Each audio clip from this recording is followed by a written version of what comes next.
about it right now, everything's okay. No matter where you find yourself, no matter what kind of stuff is going on in your life, underneath it all, everything's actually all right. You're okay. When I was a kid, my parents would ask me, what do you want to be when you grow up? And my first ever answer to that question was bus driver. Yeah, I wanted to be a bus driver and my brother wanted to be a backup dancer. And I'm sure my parents had a heart attack when they heard those answers because, wow, some futures we had set for ourselves. But no, when I said that answer, in my mind, I was truthfully thinking about all the shows I'd watch where the bus driver just could not get a handle on all like the kids just yelling and screaming, and I thought that I would have the capability of getting those kids to quiet down or just listen to me, because deep down inside I felt like I had leadership qualities that, kids would listen to. And some people called me bossy growing up, so I always tried to push that side of me down. But I figured as I got older, I started to become more aware of what it took to become a good leader, and I stopped being bossy and I started becoming a leader. Yeah, it's funny to think that I want to be a bus driver, but it's cute to also realize that it was coming from a place where I just wanted to express my leadership. I would never be a bus driver now, no way. But in a metaphorical sense, yes, I wanted to grow up and be a bus driver because I wanted to be a leader. And I think I've accomplished that.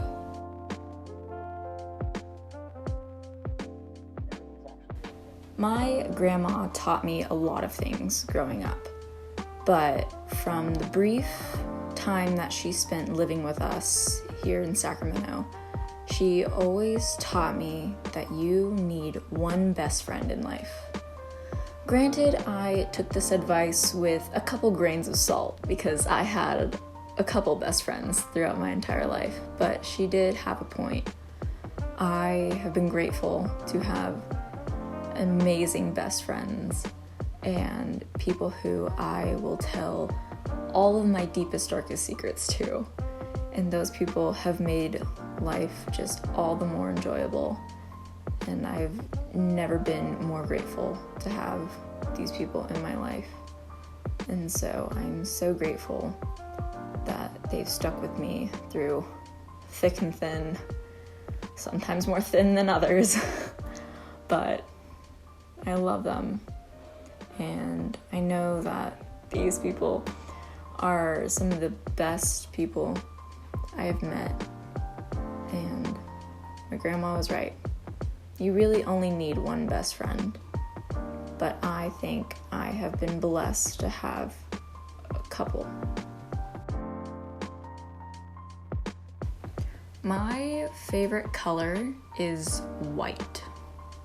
It's very basic, but I love the color white because it just reminds me of a blank canvas. And when you put something on a blank canvas, no matter what it is, it's hard to erase. And that's kind of how I see life. When you put something on a canvas and you can't erase it, you kind of just learn to live with it. So that's kind of how I've lived with life. You can't live with regret. And I like to think that I don't really have any. The only regrets I really do have are the things that I haven't done in life. And there's something powerful about that. It encourages me to do more, to get out there and to explore. And yeah, so white is my favorite color. Also because it just kind of goes with everything, and it's not hard to style it with clothes or decor, hence why almost everything in my room is kind of white.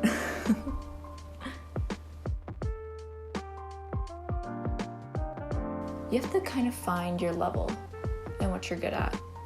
And once you find that level, it's okay to be comfortable at it.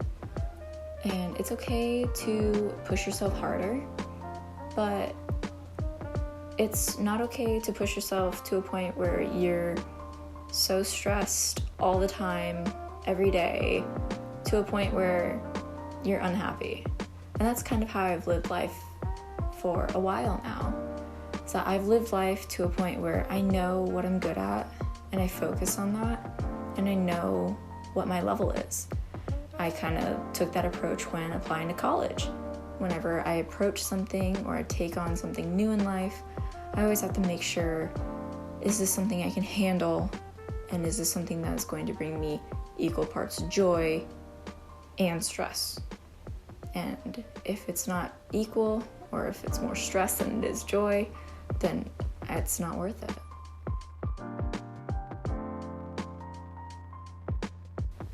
One thing that I've also learned is just to make sure that people are making time for you.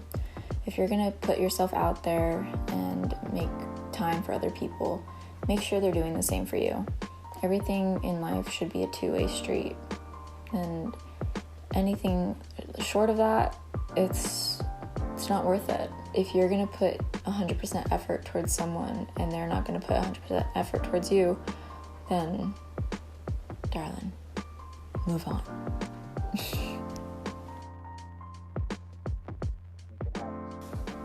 I played basketball for, I want to say like 12 years, something like that, from kindergarten till my junior year summer of high school. I was playing basketball. I don't know, some double-digit number of years I was playing basketball. And, you know, it got to a point where I wasn't enjoying myself, I wasn't having fun, and so I quit. I didn't finish out my senior year, and I just quit. And that just taught me that, you know, sometimes it is okay to quit. If you're not enjoying something, and if it's bringing you a lot of stress, it is okay to set it aside and do something that will bring you joy. Because the moment I quit basketball, I was able to join the school play, which I got a lead, which was pretty cool. I got the lead in the school play. And then I ended up being like the actual lead in the school play. It was Wadsworth, my butler. You're Mr. Body. Exactly. So now, if I remember correctly. Why are we taking time? He has a gun. Oh, yeah, I have a gun. You must all wait for me. That was scary, but also fun. Some things you should push yourself to finish. But something like a high school sport, if you're not enjoying it, don't force yourself through it.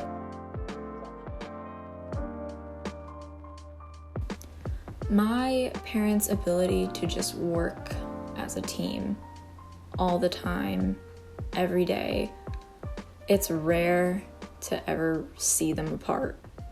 And I think that's kind of what helped me find my standard for love, as corny as that sounds. Just seeing them work together and be around each other every day. And yeah, they bicker and they have their disputes, but seeing them together like that really just, you know, it inspires me to have something like that in the future and to never settle for anything short of that. Now, I'm not saying I have to work with my future husband, but definitely having someone who I constantly want to be around, who I always want to go to the store with or, you know, even work with. Having that and seeing that inspires me a lot about my parents. And also their work ethic. I just, it's insane seeing how many businesses they've run together and seeing what they've built from the ground up is just, it's amazing. It's really, really amazing.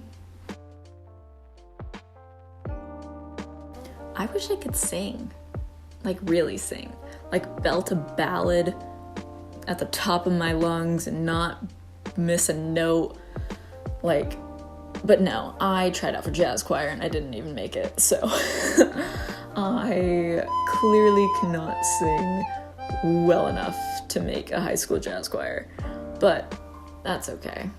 I will still gladly scream Hamilton at the top of my lungs in the car with Jonathan any day of the week.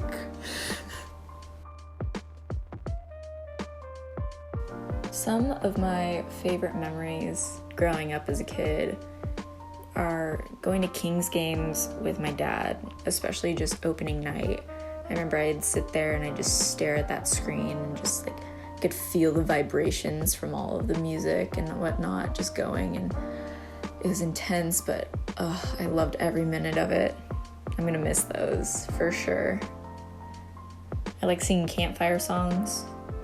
As much as I hated camping towards the end in my teenage years, when I was younger, I like singing campfire songs with my friends and my family friends. Those were always fun. I enjoyed riding my bike to school over that overpass every morning.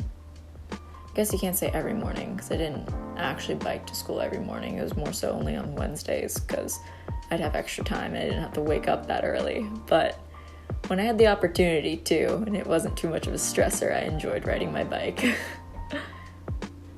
I enjoyed going to brunches with my mom.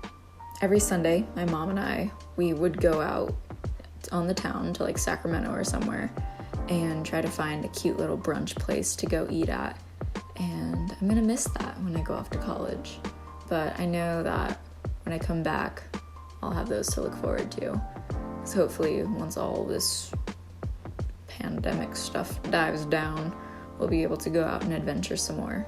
And last but not least, I enjoyed high school dances. For the most part, I planned almost every high school dance, or was at least a part of every high school dance, thanks to my 3 years in student government.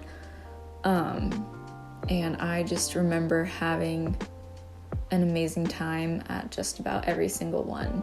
From just seeing the smiles on other kids' faces to feeling a smile on my own. It's something that you can't really get anywhere else. And it's that feeling of being a teenager in high school that, you can't replicate ever again. Try as you might, do as you will. That's just something that I don't think you'll ever get back. And it makes me really sad. But also, I can also go to bed happy at night because I went to every single dance in high school. And I made the most of every experience. So I live with no regret on that.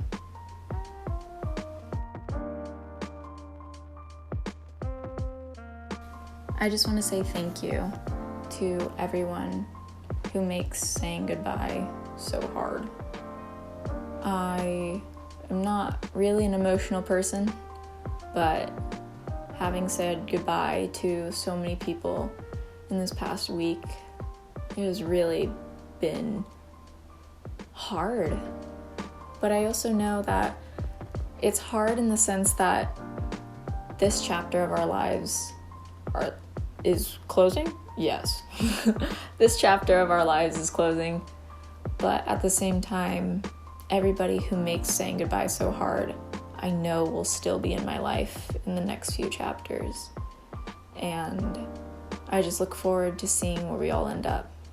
I would not be half the person I am today without the experiences that I've gone through or the chaos that I've put you guys through. But I look forward to what the next few years have in store. And I love you all so much.